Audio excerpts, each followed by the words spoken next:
That we can find solutions that are both socially and environmentally sustainable together with cost savings at the same time, and those are the ones that we should strive for. But then we need to understand, and we need to be able to capture costs.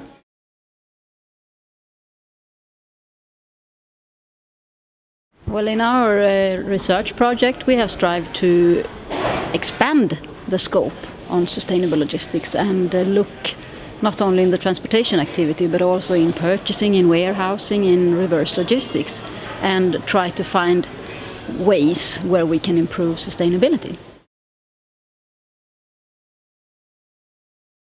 From one of our retailing companies who has a lot of small customers, really. They often have communities as customers. And communities have often many people that are allowed to make purchases. And then there is a tendency that very small purchases are being made from the same customer, really.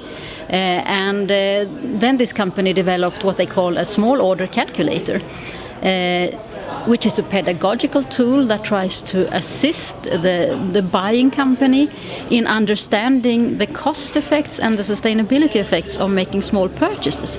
So when they try to enter an order, this small order calculator gives them information. So, okay, you are about to order for 50 Swedish kronor.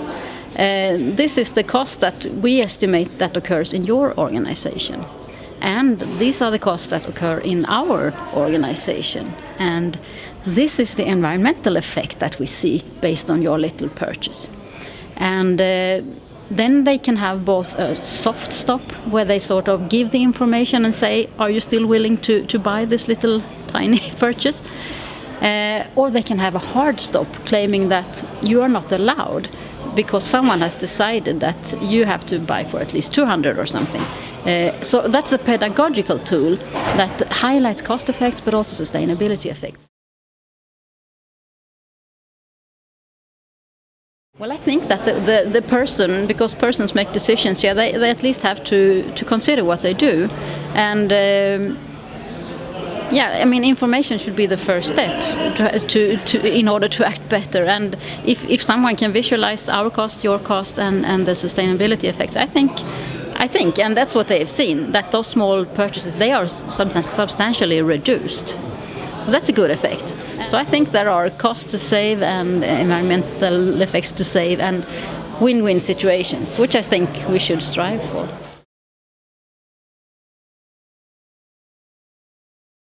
Often you see that customers drive innovation and customers demand to drive new ideas, but we don't really see that. The retailers that we have in our study, their customers are basically you and I, it's consumers. And consumers don't know a lot about logistics. Consumers know about sustainable products, maybe, but they don't know a lot about sustainable logistics.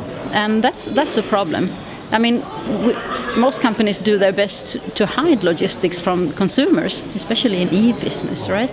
We see that transportation companies are better in trying to get ideas from their customers, but they also claim that they are the one that proposes suggestions to customers. So they perceive themselves as being the forerunners, not the customers.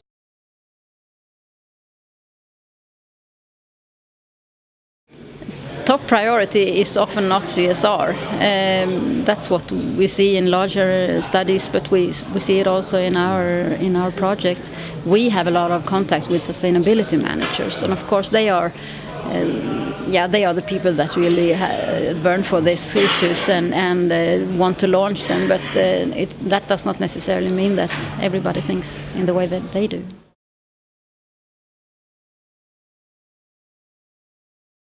That's what we believe. We have to be able to communicate this, and this small order calculator that I mentioned, that communicates something, that gives you information so you can make better decisions. And we believe that measurements is another thing that is necessary to communicate, to be able to compare between different suppliers, for example.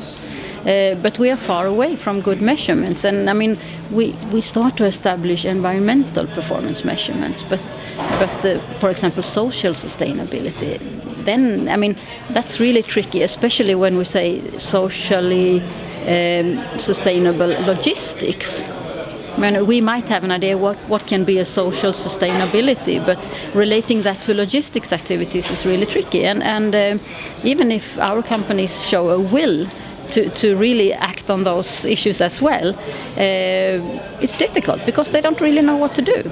So they're quite far from being able to measure.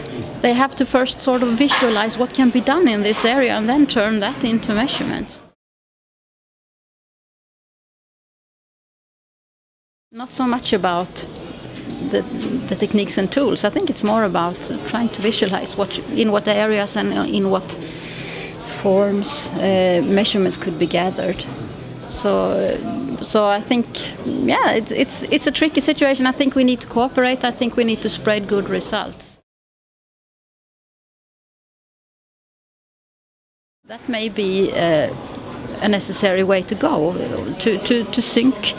I mean, we have to do. It's not enough that a few companies do better. Of course, it's good, but many things has to happen in many places, right? And regulations. I mean, that makes people act, companies act. Well, I would not wish for a specific innovation. I would like to wish for this way of calculating an innovation and the way of turning incomes and costs into one cost model that companies can use. Because I think I'm really convinced that we can find solutions that are both socially and environmentally sustainable together with cost savings at the same time, and those are the ones that we should strive for.